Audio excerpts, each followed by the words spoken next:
नमस्कार, खबरों का पंचनामा में आपका स्वागत है। मैं हूं आपके साथ अंशिका। हम लेकर आए हैं देश दुनिया की 5 बड़ी खबरें, जिनके विश्लेषण के लिए मेरे साथ स्टूडियो में मौजूद है कैपिटल टीवी के editor in chief doctor Manish Kumar. Doctor साहब, बहुत बहुत स्वागत है। धन्यवाद। सबसे पहले नजर डालते हैं हेडलाइंस पर। गृह मंत्री अमित शाह ने किया 3 कानूनों को खत्म करने का ऐलान। लोकसभा में आईपीसी, सीआरपीसी और एविडेंस एक्ट में बदलाव का बिल किया पेश। रेप केस में 20 साल तो मॉब लिंचिंग में सजाए मौत का है प्रावधान। अविश्वास प्रस्ताव गिरने के बाद राहुल गांधी ने की प्रेस कॉन्फ्रेंस। पीएम मोदी पर बोला हमला, मणिपुर हालातों को बताया तमाशा। आम आदमी पार्टी को लगा बड़ा झटका। फर्जी हस्ताक्षर के मामले में राघव चड्ढा राज्यसभा से सस्पेंड। जांच पूरी होने तक संजय सिंह का भी बढ़ा सस्पेंशन। चीनी फंडिंग मामले में बढ़ी न्यूज क्लिक की मुश्किलें। दिल्ली हाई कोर्ट ने ईडी की याचिका पर कंपनी और निदेशक को जारी किया नोटिस। ईडी ने वेबसाइट पर लगाया पेड न्यूज का आरोप। यूपी विधानसभा के 5वें दिन बवाल। मॉनसून सत्र में सीएम योगी ने अखिलेश के हर वार पर किया पलटवार। कहा चांदी की चम्मच से खाने वाले गरीबों का दर्द क्या समझे।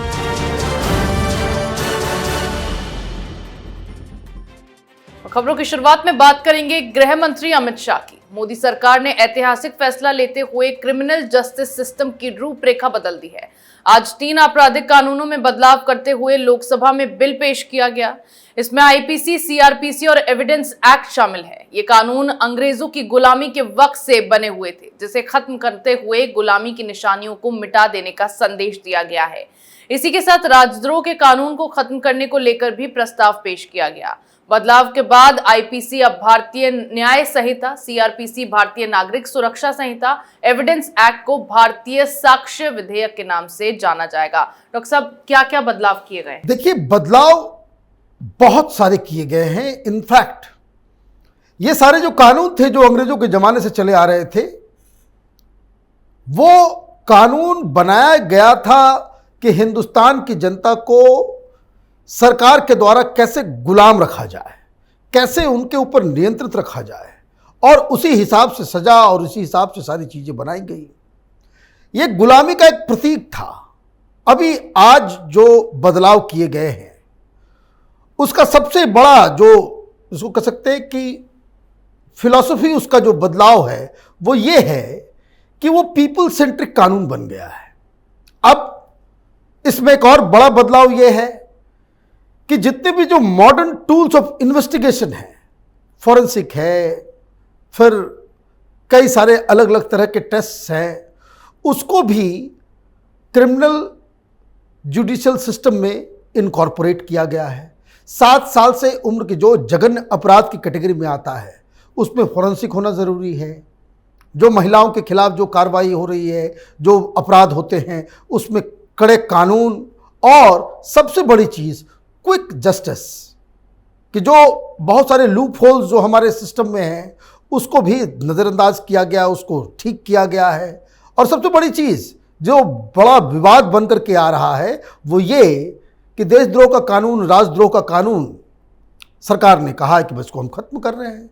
लेकिन ऐसा नहीं कि राजद्रोह के कानून को खत्म कर दिया गया। वो पुराना कानून खत्म हो गया, नया प्रारूप आया है, और ये बहुत सारे लोगों को दिक्कत करने वाला है। तो कई सारी चीज़ें हुई है। बड़ी बात यह है कि ये बदलाव 1947 में होना चाहिए था, जो आज 2023 में हो रहा है। जी बिल्कुल, सरकार के इस फैसले से बदले ये 3 कानून अब भारतीय नागरिक के अधिकारों की रक्षा करेंगे। वहीं राहुल गांधी ने प्रधानमंत्री मोदी के अविश्वास प्रस्ताव पर जवाब देने के बाद आज प्रेस कॉन्फ्रेंस की। इस प्रेस कॉन्फ्रेंस में राहुल ने न सिर्फ पीएम मोदी पर हमला किया, बल्कि फिर ऐसा विवादित बयान दे दिया जिस पर उन्हें घेरा जाने लगा है। राहुल ने अपने मणिपुर दौरे का जिक्र करते हुए वहां के हालातों के मद्देनजर राज्य में आर्मी को भेजने का सुझाव दिया, लेकिन इसी बीच उनके बोल बिगड़े और राहुल ने मणिपुर के हालातों को तमाशा करार दिया। डॉक्टर साहब, कैसे फिसली राहुल गांधी की जुबान? देखिए, राहुल गांधी से क्या एक्सपेक्ट किया जाए? कोई दूसरा गंभीर किस्म का पॉलिटिशियन अगर इस तरह की बातें कहता तो उसके ऊपर कमेंट भी किया जा सकता है। राहुल गांधी की ये आदत हो गई है। राहुल गांधी आदतन ये करते हैं, this is what is expected out of him. आप ये कह रहे हो कि 2 दिन में आर्मी जो है मणिपुर का तमाशा खत्म कर देगी, तो ये तो सेल्फ गोल है। आपको जरूरत ही क्यों पड़ी प्रेस कॉन्फ्रेंस की? वो इसलिए कि प्रधानमंत्री मोदी ने कल भाषण दिया, आपको लगा कि भाई हमारा तो सारा खेल खराब हो गया। सारी मीडिया, सोशल मीडिया, हर जगह प्रधानमंत्री मोदी के भाषण की तारीफ हो रही है। आपने सोचा कि भाई लेट्स गिव हिम बैक, तो आपने प्रेस कॉन्फ्रेंस कर लिया और एक नाटक की तरह कि प्रधानमंत्री मुस्कुरा क्यों रहे थे, प्रधानमंत्री हंस क्यों रहे थे, प्रधानमंत्री ने मणिपुर के बजाय कांग्रेस के ऊपर निशाना साधा। भाई कांग्रेस के ऊपर निशाना नहीं साधेंगे तो वो इमरान खान के ऊपर निशाना साधेंगे 2024 में चुनाव में? क्या आप कह रहे हो? किस तरह की राजनीति कर रहे हो? और आपने क्या किया? कोई आपकी विवेचना करना उचित नहीं समझा, लेकिन ये तो आपसे पूछा ही जाएगा। आपने मणिपुर को इतना बड़ा मुद्दा बनाया, 37 मिनट का भाषण देते हो, 20 मिनट अपने भारत जोड़ो यात्रा के पीछे ही लगे रहते हो कि कहाँ घुटने में दर्द हो रहा था, कहाँ आवाज़ सुनाई दे रही थी, कहाँ अहंकार खत्म हो। तो ये बेकार की चीज़ें हैं। राहुल गांधी हमेशा की तरह जो सेल्फ गोल करने में जो उन्होंने महारत हासिल की है, वही काम आज इन्होंने किया है। जी बिल्कुल, अविश्वास प्रस्ताव पर मुंह की खाने के बाद राहुल ऐसे बयान देकर अपनी हार की भड़ास निकालते दिखाई दिए हैं। आगे बात करेंगे आम आदमी पार्टी को लगे झटके की। आपको एक साथ 2 झटके लगे हैं, जिसमें संजय सिंह और राघव चड्ढा की मुश्किलें बढ़ गई हैं। सदन में अमर्यादित व्यवहार के चलते पहले संजय सिंह को निलंबित किया गया और अब उनके सस्पेंशन को बढ़ा दिया गया है।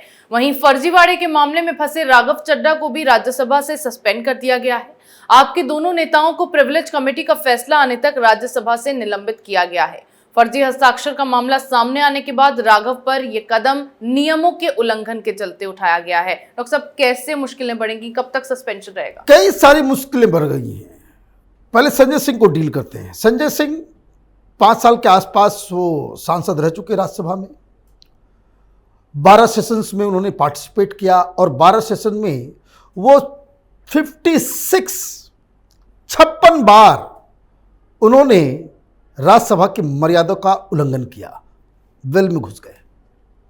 3 बार उनको सस्पेंड किया गया है और सस्पेंशन के बाद क्या हुआ, तमाम चीजें जो है वो प्रिविलेज कमेटी जो है उसमें जांच के लिए चला गया। तो होता यह है कि भाई आपको एक सत्र के लिए सस्पेंड किया गया, 10 दिन के लिए सस्पेंड किया गया, मामला फिर जांच के लिए प्रिविलेज कमेटी में चला गया, फिर अगली बार सेशन को बुलाया जाता, आप फिर वापस आ जाते हो। आपको लगा कि भाई यहाँ तो फ्री रन है, कुछ भी कर लो, कोई फर्क नहीं पड़ता। कभी आप राज्यसभा के बेंच के ऊपर खड़े होकर के डांस करने लगते हो, कभी आप धक्का मुक्की करते हो, कभी आप चेयर के ऊपर किताब फेंक देते हो। तो इस तरह की उद्दंडता कब तक कोई बर्दाश्त करेगा, और बर्दाश्त होना भी नहीं चाहिए। तो इस बार जो फर्क आया है वो ये आया है कि आज 2 रेजोल्यूशन पास किए गए यूनानिमसली, राज्यसभा के द्वारा वोटिंग की गई, कोई भी उनके विरोध में वोट नहीं किया। और क्या किया गया कि जब तक यह प्रिविलेज कमेटी जब तक फैसला नहीं करती है तब तक के लिए यह सस्पेंडेड रहेंगे। अब कीजिए खेल। राघव चड्ढा, इन्होंने बाहर आकर के प्रेस कॉन्फ्रेंस करके ये कहा, कहां है वो कागज जिसमें हस्ताक्षर और ये सारी चीजें हैं। अब जवाब देना भाई प्रिविलेज कमेटी के ऊपर। आप एक ऐसा कुकर्म कर रहे थे कि जिसके बारे में अगर सांसदों को पता नहीं होता तो उनकी सांसदी चली गई होती। विप नाम का चीज, ये कलाकार हैं। ये लोग समझते हैं कि बहुत ज्यादा ओवर स्मार्ट हैं कि आप किसी न किसी को फंसा दें। अब हुआ क्या है कि राघव चड्ढा के ऊपर भी इन्वेस्टिगेशन ये जो प्रिविलेज कमेटी है वो करेगी, और जब तक फैसला ना आ जाए तब तक इन लोगों को अंदर नहीं आने दिया जाएगा। तो एक तो जुर्म इन लोगों ने किया सदन के अंदर, उसके लिए कार्रवाई। लेकिन प्रिविलेज कमेटी में यह भी डिस्कस होगा कि जिस शख्स को सस्पेंड किया जाता है वो बाहर आकर के नाटक नहीं कर सकता, प्रेस कॉन्फ्रेंस की बातें नहीं कर सकता कि अंदर क्या हुआ नहीं हुआ। वो अपने आप में एक बड़ा जुर्म है। अगर कोई मसला प्रिविलेज कमेटी के अंदर है, वो उसकी एक सैंक्टिटी है, आप उसके ऊपर प्रेस कॉन्फ्रेंस नहीं कर सकते। यही काम संजय सिंह ने भी किया और राघव चड्ढा ने भी किया। ये डेलिबरेट, भाई गलती होती है एक बार, दो बार, तीन बार, 56 बार आप गलतियां करोगे तो इसका मतलब है ये आदतन, ये जो है ये जानबूझ के ये काम कर रहे हैं, इसलिए इसे गलती नहीं माना जाएगा। ये जानबूझ के की गई ये शैतानियां हैं और इसके लिए इन लोगों को सस्पेंड किया जाना चाहिए हमेशा के लिए। जी बिल्कुल, यानी आप जब तक प्रिविलेज कमेटी की जांच चलेगी तब तक संजय सिंह और राघव चड्ढा राज्यसभा से सस्पेंड रहेंगे। अगली खबर में बात करेंगे न्यूज क्लिक पर गिरी गाज की। चीन से फंडिंग के मामले में propaganda news portal news click की मुश्किलें कम होने का नाम नहीं ले रही हैं। दिल्ली हाईकोर्ट ने न्यूज क्लिक के मालिक PPK NewsClick studio private limited को और कंपनी के डायरेक्टर को नोटिस भेजा है। ये नोटिस ईडी की उस याचिका पर जारी किया गया है जिसमें हाईकोर्ट ने अपने फैसले में एजेंसी को समाचार पोर्टल के खिलाफ कोई दंडात्मक कार्रवाई नहीं करने का निर्देश दिया था। आपको बता दें कि ईडी ने अपने आवेदन में इसे पेड न्यूज को लेकर एक गंभीर आपराधिक साजिश का मामला बताया है। डॉक्टर साहब, कैसे बढ़ेंगी अब मुश्किलें? देखिए, मुश्किलें तो बहुत चारों तरफ से बढ़ रही हैं। 200 से ज्यादा एमिनेंट सिटीजन्स ने एक चिट्ठी भी लिखी है राष्ट्रपति को और चीफ जस्टिस ऑफ इंडिया को कि इस तरह के दलाल पत्रकारों के खिलाफ कार्रवाई होनी चाहिए। पैसे लेकर के आप देश के खिलाफ आर्टिकल लिखोगे, शर्म आनी चाहिए इन लोगों को, और शर्म उन लोगों को भी आनी चाहिए जो लोग इनके समर्थन में खड़े हैं। लेकिन ये तो जैसा कश्मीर फाइल में बताया गया एक डायलॉग के माध्यम से कि सरकार तो उनकी है, सिस्टम अपना है। तो आप देखिए इन वामपंथियों का सिस्टम कितना तगड़ा है कि एक तो पैसे का गबन भी किया, इनके ऊपर मनी लॉन्ड्रिंग का केस भी है। इसमें बड़े बड़े नेता बच नहीं पाते, जेल चले जाते हैं। लेकिन ये वामपंथी, ये प्रबीर पुरकायस्थ न्यूज क्लिक का मालिक, वो हाईकोर्ट से ये ऑर्डर ले आता है कि उसको गिरफ्तार नहीं किया जाए, कोई दंडात्मक कार्रवाई नहीं की जाए। और जैसा आप भी खुश हो जाते हैं कि चलो भाई नहीं इंटेलेक्चुअल है, बहुत बड़े आदमी है। अरे ये दलाल हैं, ये देशद्रोही है, इनकी जगह तिहाड़ जेल के अंदर है।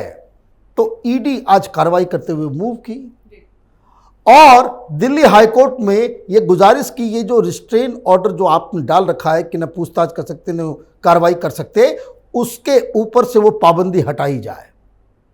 दिल्ली हाईकोर्ट ने इस एप्लीकेशन को एक्सेप्ट कर लिया है। एक्सेप्ट करने का मतलब ये है the court is ready to revisit their judgement. ये इंटरिम रिलीफ जो मिली हुई है, एक तरीके से उनको बेल मिला हुआ था कि आपको कोई गिरफ्तारी नहीं होगी, ये एडमिट हो जाना ही ये पहली सीढ़ी है। अभी एक नहीं, दर्जनों पत्रकार जेल के अंदर हवा खाएंगे। जी बिल्कुल, हाईकोर्ट के इस नोटिस के बाद न्यूज क्लिक की मुश्किलें बढ़ती दिखाई दे रही हैं। आज की आखिरी खबर में बात करेंगे सीएम योगी के अखिलेश पर वार की। उत्तर प्रदेश विधानसभा के मॉनसून सत्र का आज 5वां दिन रहा, जो बेहद गहमा गहमी भरा था। नेता विपक्ष अखिलेश यादव ने भाजपा सरकार को जमकर घेरा, जिसके जवाब में सीएम योगी ने अखिलेश के हर वार पर चुन चुनकर पलटवार किया। सीएम योगी ने अखिलेश यादव को चांदी के चम्मच से खाना खाने का आदमी बताते हुए साफ कहा कि वो गरीब का दर्द नहीं समझेंगे। उन्होंने दो टूक कह दिया कि अखिलेश को जमीनी हकीकत की जानकारी नहीं है। डॉक्टर साहब, क्या है योगी जी के स्टेटमेंट के मायने? देखिए, मायने बिल्कुल साफ हैं। राजनीति में एक मॉरल कैपिटल होता है। योगी आदित्यनाथ वो एक ईमानदार, कर्मठ और एक रक्षक के रूप में उत्तर प्रदेश में सरकार चला रहे हैं। कानून व्यवस्था हो, गुंडागर्दी हो, भ्रष्टाचार हो, और जिस हिसाब से उन्होंने अब तक अपना प्रदर्शन किया है, वो देश के one of the most popular chief minister हैं। और जिनकी जो पॉपुलैरिटी है वो सिर्फ यूपी तक सीमित नहीं है, पूरे देश में लोग प्रधानमंत्री मोदी के बाद किसी नेता के फैन टाइप के हैं तो वो योगी आदित्यनाथ है। अब कटाक्ष क्या किया उन्होंने? एक हमला और विपक्ष जो है चारों खाने चित हो जाता है। वो भ्रष्टाचार से कमाए गए पैसे, चांदी के चम्मच से पले हुए लोग, खानदानी लोग, भ्रष्टाचार में लिप्त पार्टियां, तो अखिलेश यादव हो या फिर कोई और हो, जब आपके पास मॉरल कैपिटल इस तरह का नहीं है, आप योगी से कैसे भिड़ सकेंगे?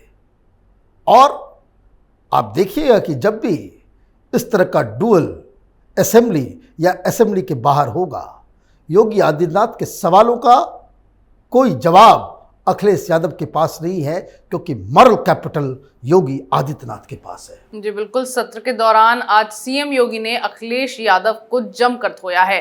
देश दुनिया की तमाम बड़ी खबरों पर हमारे साथ आपके विश्लेषण के लिए बहुत बहुत धन्यवाद। धन्यवाद। खबरों का पंचनामा में मेरे साथ आज इतना ही। अगर आपको हमारा ये वीडियो पसंद आया हो तो इसे लाइक करें, शेयर करें, कमेंट करें, साथ ही हमारे चैनल को सब्सक्राइब करना ना भूलें।